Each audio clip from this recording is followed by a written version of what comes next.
Well, we know a lot about the Bilderberg Group. It was officially founded in 1954 at the Bilderberg Hotel in the Netherlands, and that's why it gets its name, Club Bilderberg. But really, it was a meeting of what was left of the European financial elite, the German financial elite, the Krumps, and others that had funded Hitler with the Anglo-American, British, U.S. elite. And so kind of a teaming up during the Marshall Plan of those two groups, and declassified U.S. Army documents that have been covered by major British and U.S. newspapers confirm that actually the Nazis, when they were losing in 1944, planned to put their money into offshore corporations to try to have a rebirth of the Fourth Reich, the Third Reich as a Fourth Reich, through a corporate system based around a European Union.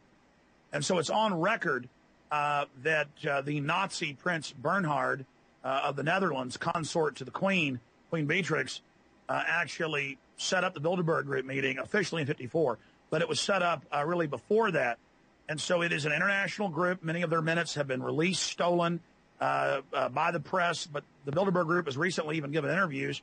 Etienne Davignon, the Viscount that is the chairman of it, admitting that they set up the European Union by stealth. So this is world domination by 130 of the richest royalty and financial oligarchs and industrial oligarchs of the world, who combine their forces together to overthrow democratic processes worldwide and to bring in a one world government run by private international banks that we will pay our fraudulent, fake carbon taxes to.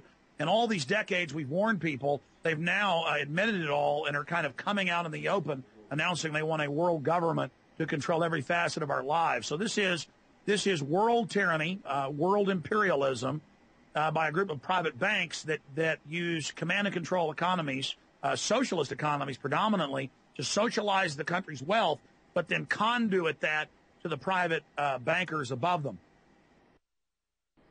Sure, we know quite a bit now because of declassified Army documents that have been in the U.S. and British press recently. Also, Bilderberg has become more arrogant because they've already been exposed, so why not go public?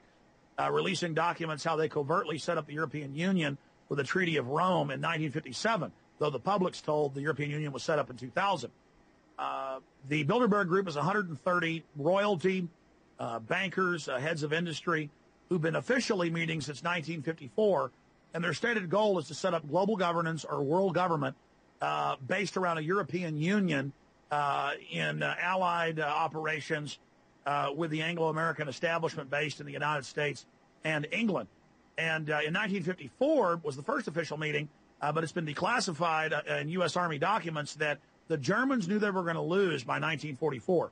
So they decided to put their hundreds of billions of dollars of stolen loot into dummy corporations to then set up a European Union in the near future.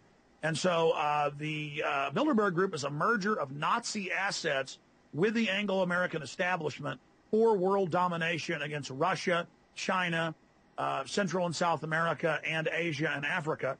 And this is what the globalism is, what the New World Order is. So they're bankrupting the world economy by design, and we had sources inside Bilderberg this year that confirmed this. They're bankrupting the world economy by design, lowering oil prices by design to bankrupt Saudi Arabia, Russia, Venezuela. And by the way, George Soros, since we broke this months ago, has bragged at Davos that, oh, yes, they've lowered oil prices to bankrupt things. So they're very proud of this to exacerbate the world depression so they can then pose as the saviors, bringing in a new financial architecture, giving themselves even more power with a new bank of the world that we will pay our carbon taxes to. So this is a hellish system. It's not free market.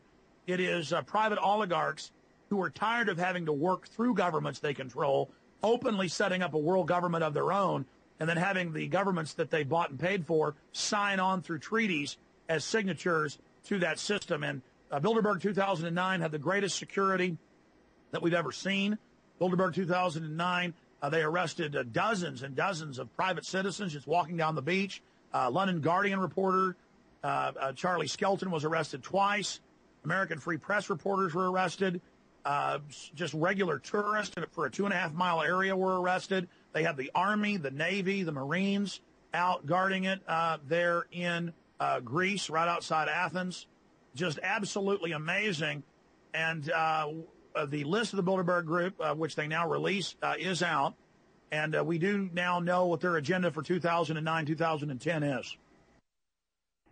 The agenda is to accelerate the depression worldwide and to make it as bad as they can and as fast as they can so that they can bring the world to their knees, panic the public into giving into this new financial world government architecture that will openly be run by a private consortium of central bank owning families. And so they're making a mad gamble for the entire planet. They also want to set up a World Health Organization as a global health department with control over every nation. They want their new International Criminal Court. They want all nations to sign on to that and waive all their sovereign rights. They want to increase the size of the world army built around NATO.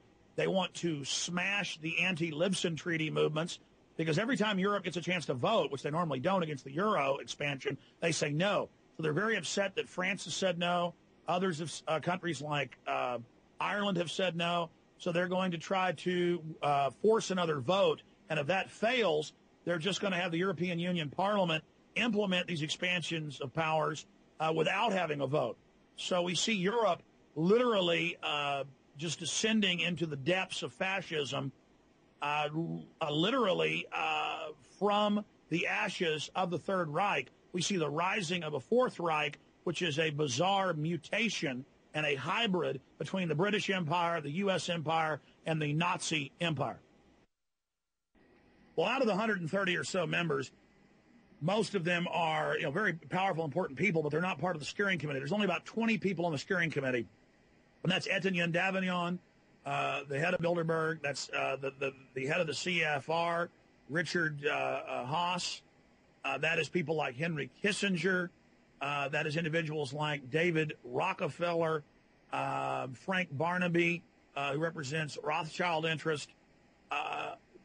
These are the people that we're talking about, these 20 or so individuals at Bilderberg. They set the agenda. And then they have university experts and scientists and advisors in media and academia and finance who are there basically advising them on the best ways to implement the already ongoing program of world government and tyranny. They just fine-tune things and work out disputes at this once-a-year meeting that they have at the Bilderberg Group conference.